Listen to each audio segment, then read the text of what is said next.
오늘 함께 보실 하나님의 말씀은 역대상 24장입니다. 봉독은 1절에서 5절만 하겠습니다.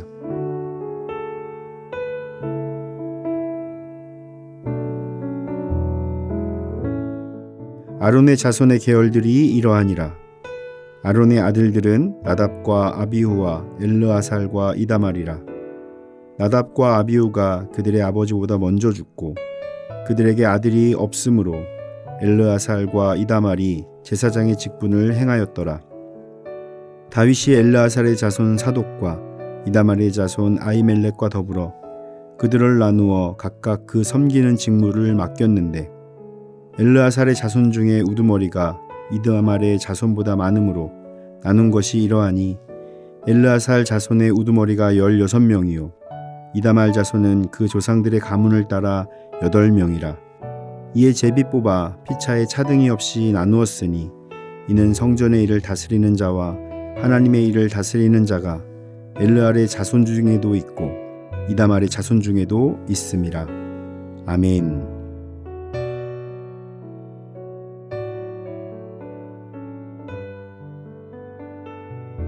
역대상 24장은 다윗 왕 때에 제사장의 직분을 나누는 과정을 다룹니다.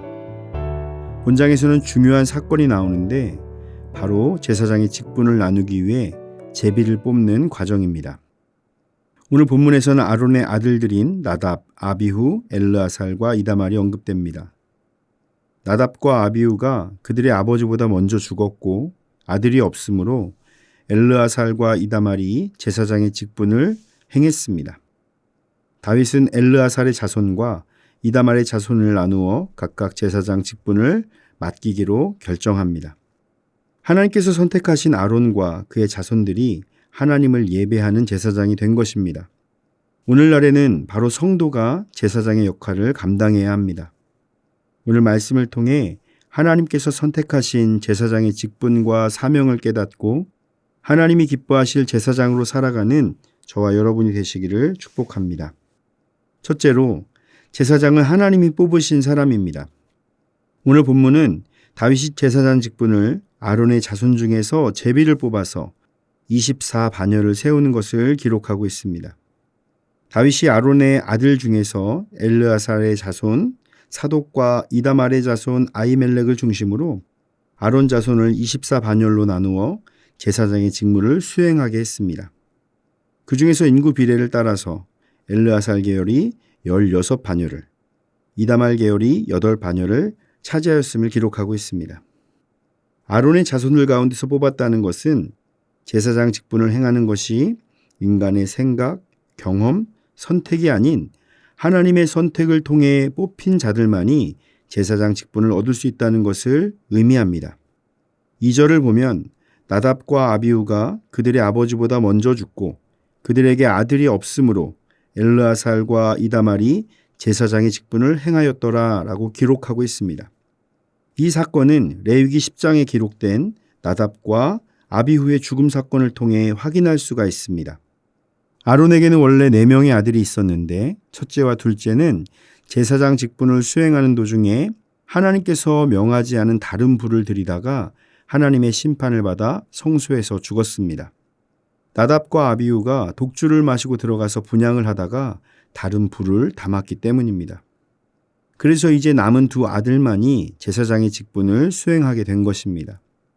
우리는 이 사건을 통해서 제사장의 직분을 얻을 수 있었던 것이 그들에게 어떤 특별한 공로나 능력이 있었기 때문이 아니라는 것을 깨달아야 합니다.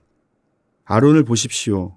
그는 모세가 시내산에 올라가서 40일 동안 내려오지 않자 술렁이는 백성들을 진정시키기 위해서 금 송아지를 만들었습니다.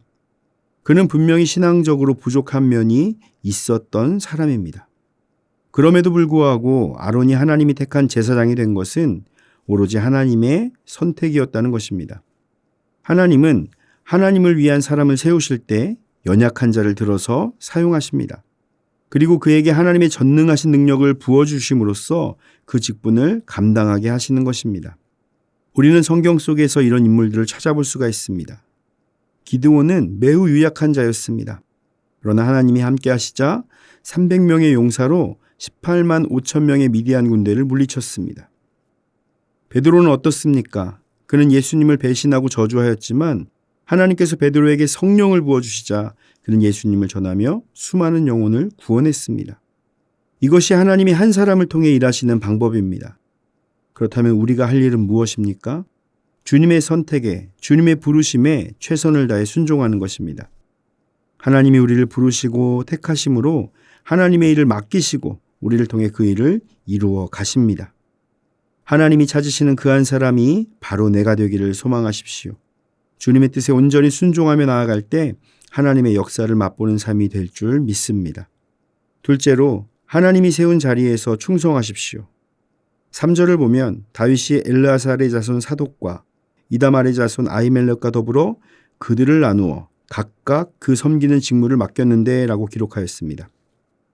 다윗은 제사장의 반열을 나눌 때 혼자 결정하지 않았습니다. 사독과 아히멜렉의 전문성을 인정하고 그들과 함께 섬기는 직분을 나눈 것입니다. 이것은 우리에게 주어지는 직분과 사명이 결코 누군가의 사사로운 결정이 아님을 알게 합니다. 우리가 하나님의 일을 할 때도 마찬가지입니다. 하나님께서 각자에게 주신 다양성과 독특성을 가지고 서로가 상호간의 조화와 협력을 할 때 하나님의 역사가 우리를 통해 이루어지게 되는 것입니다. 하나님께서는 모든 성도에게 각기 다른 은사와 전문성을 주셨습니다. 우리에게 큰 기쁨과 은혜를 주었던 전교인 수련회를 생각해 보십시오. 아니, 저 집사님에게 저런 모습이 있었어? 저 권사님들이 율동하는 모습을 보니 나도 절로 기쁨이 솟아나는 것 같아. 저 장로님의 찬양은 참 은혜롭다 라는 생각이 절로 들지 않으십니까? 우리를 각자의 모양과 재능대로 세우시고 주님의 뜻을 이루게 하신 하나님을 신뢰하십시오. 그리고 주님이 부르신 자리에서 충성을 다할 때 하나님의 뜻이 이루어지는 복된 삶이 될 줄 믿습니다. 사랑하는 성도 여러분, 전능하신 하나님께서 연약한 우리를 통해 일하십니다. 이것은 놀라운 은혜입니다. 하나님께서 나를 선택하시고 나를 통해 주님의 뜻을 이루심을 믿으십시오. 그리고 감사함으로 더욱 충성하십시오. 우리가 온전히 하나님께 나의 삶을 맡길 때 주님의 놀라운 영광을 보게 될 줄 믿습니다. 하나님의 부르심에 충성하는 저와 여러분이 되시기를 예수님의 이름으로 축원을 드립니다. 다 함께 기도하겠습니다. 전능하신 하나님, 우리를 구원하시고 주님의 일꾼으로 부르심에 감사를 드립니다. 주님이 우리에게 맡기신 사명을 잘 감당할 수 있도록 성령의 지혜와 권능을 충만하게 부어 주옵소서. 주님을 의지하는 자만이 주님의 뜻을 이룰 수 있는 줄 믿습니다. 주님이 부르시고 맡기신 자리에서 주님의 역사를 이루는 복된 삶이 되게 하옵소서. 예수님의 이름으로 기도드립니다. 아멘. 하늘에 계신 우리 아버지, 아버지의 이름을 거룩하게 하시며 아버지의 나라가 오게 하시며 아버지의 뜻이 하늘에서와 같이 땅에서도 이루어지게 하소서. 오늘 우리에게 일용할 양식을 주시고 우리가 우리에게 잘못한 사람을 용서하여 준 것 같이 우리의 죄를 용서하여 주시고 우리를 시험에 빠지지 않게 하시고 악에서 구하소서. 나라와 권능과 영광이 영원히 아버지의 것입니다. 아멘.